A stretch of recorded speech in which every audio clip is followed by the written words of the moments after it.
Hey guys, it's Celia with Paper Beats Rock Designs, and I have a fun little video to show you what I did with this little stamp here from Oddball Art.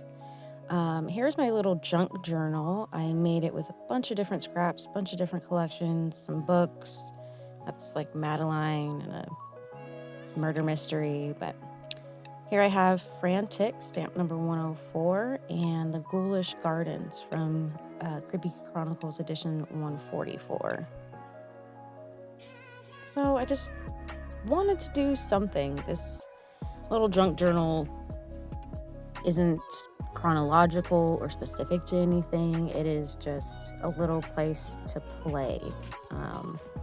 I'm pregnant right now with my daughter, but I only have a boy right now and my fiance, so I usually scrap masculine things. So it's nice to do something pretty that it's not just happy male. So first off, I am taking that page.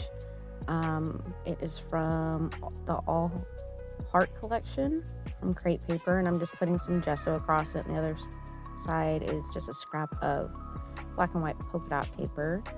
Now I'm coming through with some cheap purple paint. It is literally like the last of this. It's all chunky and gross in there, but just smushing it around with my fingers. My camera refused to be in focus for me for a while, so I didn't realize that you couldn't really see anything. But after that was mostly dry, I want to come through with this stencil, which is these abstract roses. I did add a little bit more gesso over the purple because some spots were pretty intense, pretty vibrant, and my little stamp figure, Fran, is wearing purple, so she kind of blended in a little too much. After that, I grabbed this Heidi Swapp Color Shine in teal, and I just used it pretty much like a watercolor. Now, I will say I did not let this right side dry enough. So when I went to add the spray and the water on there, the gesso kind of just mixed with it. So on the other side, you get more of like a watercolor effect, and it's sitting on top. But on the right side, it kind of blended in and smeared together, which isn't bad. Just two different effects, and you can't tell that they're, drastically different when everything's done, so it's not a big deal. But I kind of just mushed things around. I wasn't really trying for anything other than getting it all the way up the paper. I dabbed a little bit off because, like I said, it was a little intense on that side with it mixing with the gesso. Then grabbed this Heidi Swapp. It's an art screen ink, but it's like a texture paste. It's so thick, and I don't have any art screens. I just use it as a texture paste, and it works just fine.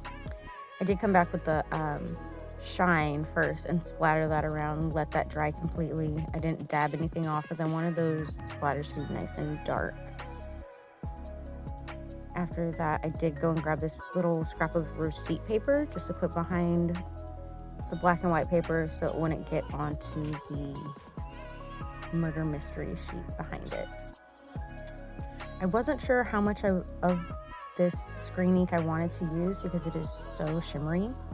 It's like Cinderella blue. It is full of sparkle, which is nice, but it was intense. So that's why I put it on the receipt paper first, just to kind of color swatch it.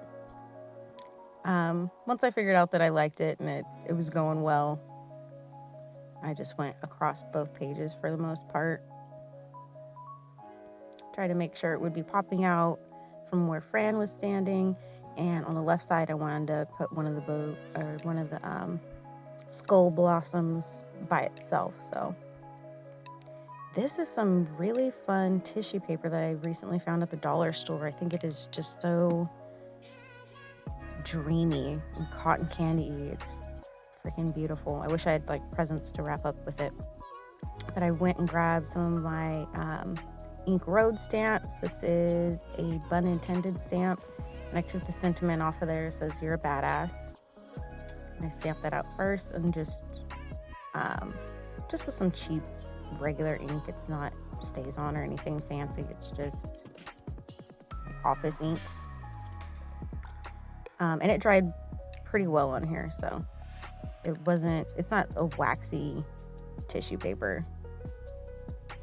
Then I grabbed super old Technique Tuesday alphabet stamps. Like, these are so old to the point where that I have to really be careful pulling them off and using them on things because the rubber just falls apart. So I stamped that all out, and I also used some big Amy Tan alphabets to do the 100. It doesn't have a percent sign in there, so what I was showing you is that I used the I and the O from the other side to make a percent sign. I've cut out my sentiment. Now I'm just kind of ripping apart the words. They're a little too tall, so I'm cutting them down so you can see more of that background.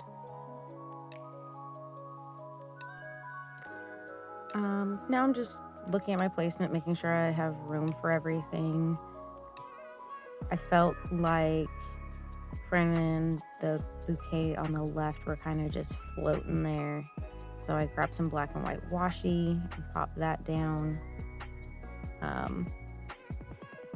Put that on both sides, and I put some on the top too. Kind of ripped the top pieces so they're a little bit thinner and you can still see the texture and color up at the top. But still, I felt like there needed to be something. I wanted more of that brown, which is just a scrap of like a paper bag.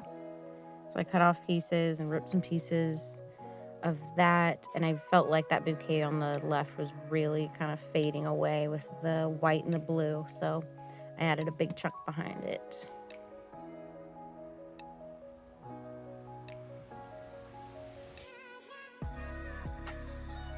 Now, I knew that washi was never going to stay. Even with glue, I felt like it was going to be pulled up. So I took those 2 pages and I ran them through my sewing machine, just back and forth with teal thread on top and black thread coming from the bobbin.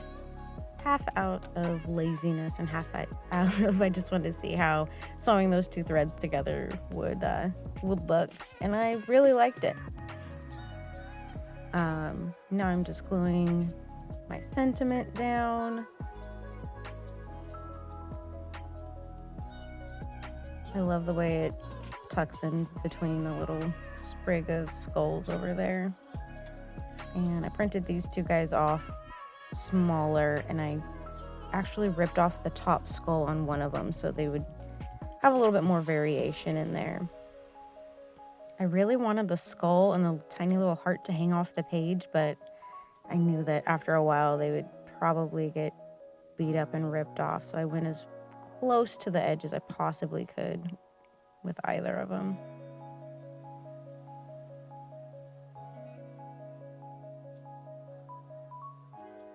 I tucked Fran in there too. I want it to look like she was kind of like she had her hands on the skulls as well as the grave. And once I was pretty satisfied with that, I glued her down.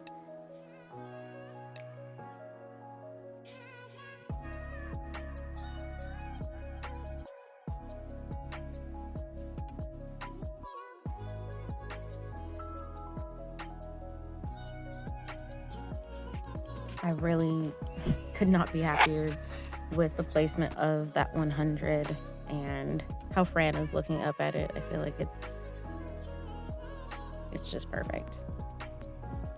I did sew across the 100 too. I wish I could have made the 100 a little bit smaller or sewed around it a little bit more, but it is what it is. I think it still looks pretty good together.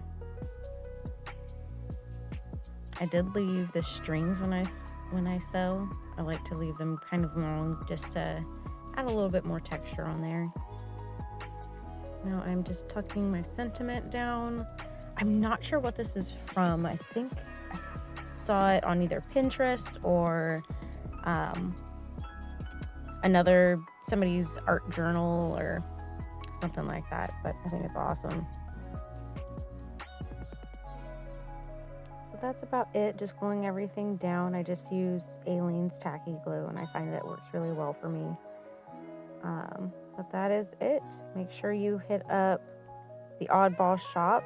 Use code SIL1 for buy two get one free, and sign up for the Creepy Cute Chronicles to get a fun stamp pretty much weekly.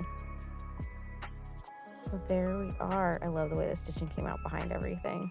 Thank you guys so much for watching, and have an awesome day.